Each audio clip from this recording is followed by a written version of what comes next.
Sir. ஐயா உங்களுடைய கையில் பார்த்தீங்கன்னா கோரை புல் வச்சுருக்கீங்க. ஆமாம் சார், கோரை புல் சார். என்னய்யா கோரை புல்லுருந்து என்ன மாதிரியான மருத்துவ தகவல் மக்களுக்கு சொல்ல போகிறீங்க? ஆமாம் சார், கோரை புல்லுன்றது நார்மலாக மாடுகள்லாம் சாப்பிட எருமை, நாட்டு மாடுகள், பசு மாடு எல்லாமே சாப்பிடக்கூடியது. மெயினாக இதனுடைய கிழங்கு வந்து பன்றிகள் நிறைய சாப்பிடும். பன்றிகள் சாப்பிட்றதுனால தான் உடலில் வந்து நோய் எதிர்ப்பாற்றலும் ரொம்ப வேகமாக சிறுத்தைக்கு ஈக்குவலாக ஓடக்கூடிய காட்டு பன்றிகள் ஓடும்.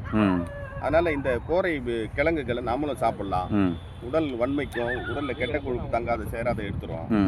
இந்த கோரைக்கிழங்கு சாப்பிடும்பொழுது ஆண்மை பலம் உண்டாகும், ஆண்மை விரித்து உண்டாகும். ஆண்மைக்கு எப்படி பயன்படுத்தலாம்? ஆண்மைக்கு வந்து இந்த கோரைக்கிழங்கை வாங்கிட்டு இதன் உடன் வந்து பூலான் கிழங்கு, கோரைக்கிழங்கு, அடுத்து வந்து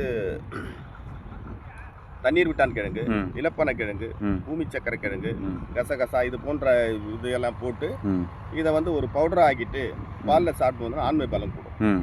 அதுக்காக இதை சாப்பிடுவாங்க. அடுத்து இது மேல் பூச்சாகவும் பூசலாம். முகத்திற்கு சில பேர் பெண்கள் வந்து பரு வந்ததில்ல, முகப்பரு, அதுக்காக இதை கூட வந்து பூலான் கிழங்கு, கஸ்தூரி மஞ்சள், அடுத்து ரோஜா இதழ் இதெல்லாம் போட்டு பவுடர் ஆக்கி ரோஸ் வாட்டரில் கலந்து முகத்துக்கு போடுவாங்க. அந்த முகப்பருவெல்லாம் எடுக்கும். அதனால் வந்து ஒரு சிறந்த கோரைக்கிழங்கு வந்து ஒரு அருமையான மூலிகை. ஐயா கோரைக்கிழங்கை பற்றி புதுமையான தகவல் சொல்லியிருக்கீங்க. நன்றிங்கய்யா.